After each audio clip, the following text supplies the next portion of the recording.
C'est vendredi, c'est la libre antenne. La parole est à vous donc. Le sujet est au choix et nous vous attendons déjà sur la page Facebook de Radio Côte d'Ivoire. Zou Gervais qu'on a cette semaine, c'est la performance de la SEC en Ligue 1 qui m'a impressionné.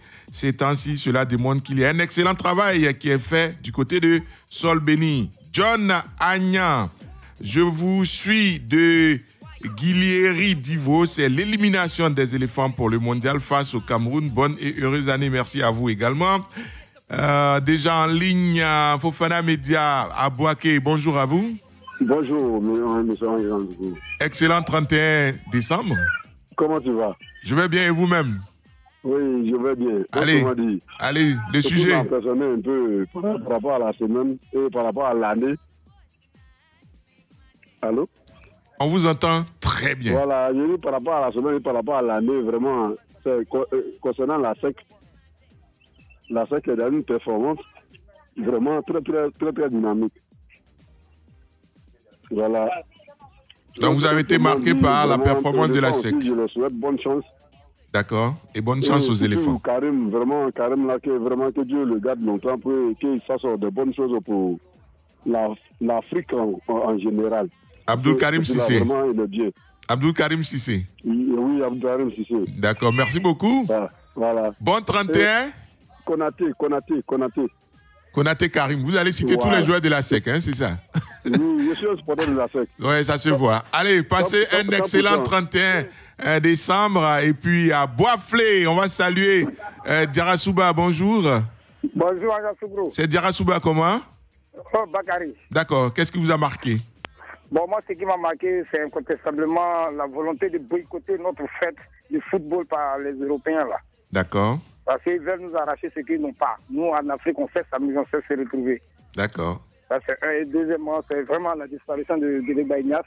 Oui. Une ancienne gloire du football ivoirien. C'est ça. Et puis, la performance de mon équipe de cœur, la SEC Mimosa. D'accord.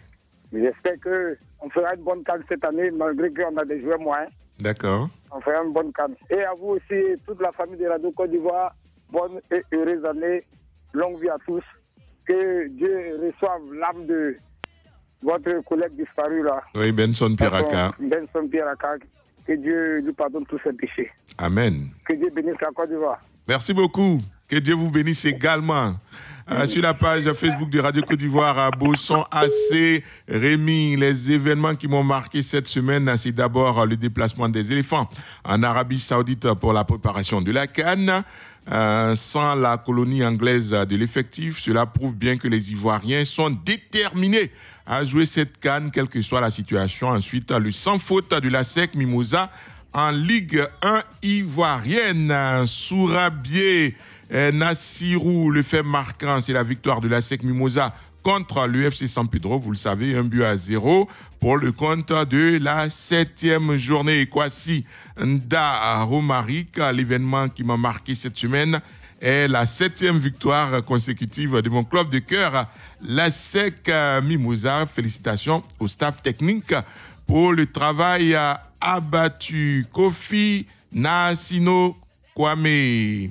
Pour moi, ce qui m'a marqué cette semaine, c'est la 7e victoire en 7 journées de Ligue 1 de la SEC pour le championnat national de Côte d'Ivoire. Bertin Tola. La victoire de l'Africa Sport d'Abidjan face à Songon FC m'a énormément fait du bien cette semaine. Sendou Kone.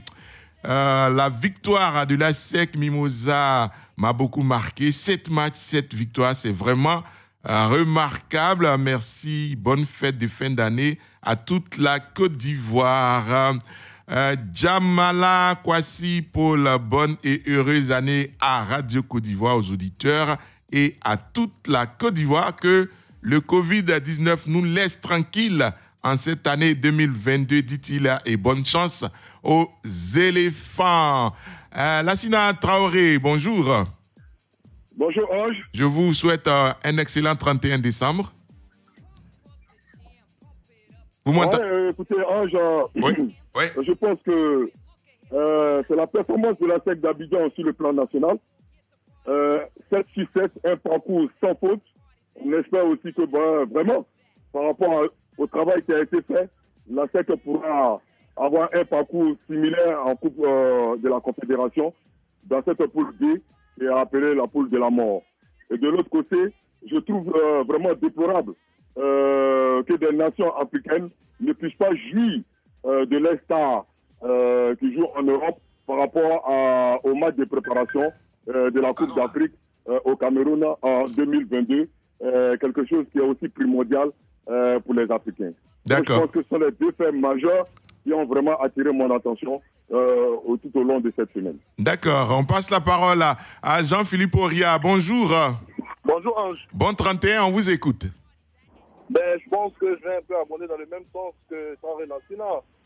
C'est vrai qu'avec les vacances de fin d'année, on n'a pas beaucoup d'informations sportives assez fournies. Cette semaine, il y a eu le tirage au sort de la Coupe de la Confédération, la Coupe CAF avec les adversaires de la SEC d'Abidjan. Il y a également eu le regroupement des éléphants de Côte d'Ivoire du côté des DEDA avec les informations qui arrivent et qui ne sont pas totalement rassurantes au niveau des indisponibilités de certains joueurs et de certains joueurs qui étaient testés positifs à la Covid. Donc voici pour moi les faits majeurs qui ont marqué cette dernière semaine de l'année 2021. Lassina est là, coach? Oui, je suis là. Qu'est-ce que vous avez prévu pour ce 31 décembre? Aujourd'hui, c'est relax. Qu'est-ce que vous avez prévu pour ce 31 décembre? Rien de particulier. Je vais rester en famille, oui. Autour des enfants, puis pour leur prodiguer des conseils. Et puis souhaiter quand même une bonne journée pour toute la Côte d'Ivoire. Et surtout avoir une pensée pour toutes les personnes qui n'ont pas encore eu le prix de poulet qui augmente. D'accord, c'est déjà particulier. Jean-Philippe, vous? Dîner en famille, recueillement, pour confier l'année à venir, comme nous sommes croyants au Tout-Puissant, et surtout le remercier de nous avoir permis de passer l'année 2021 sans dommage. En tout cas, c'est Radio Côte d'Ivoire qui vous remercie pour tous vos efforts pour édifier ses auditeurs. J'aimerais souhaiter un excellent 31 décembre à tous les auditeurs de Radio Côte d'Ivoire. Je souhaite un joyeux 31, une belle Saint-Sylvestre à notre équipe de production, Aïssata Koulibaly, Alain Mouo, Franck Nguessa et André Famien à la technique. Je les vois au quotidien. Ils le font avec beaucoup d'envie et de passion. Ils se lèvent tous les matins. Très tôt, ils se privent de sommeil pour venir vous servir. Portez-vous bien. Très, très, très, très bon 31 décembre et que Dieu nous permette de tous nous retrouver en 2022. Au revoir. Radio Côte d'Ivoire, Abidjan 88.fm.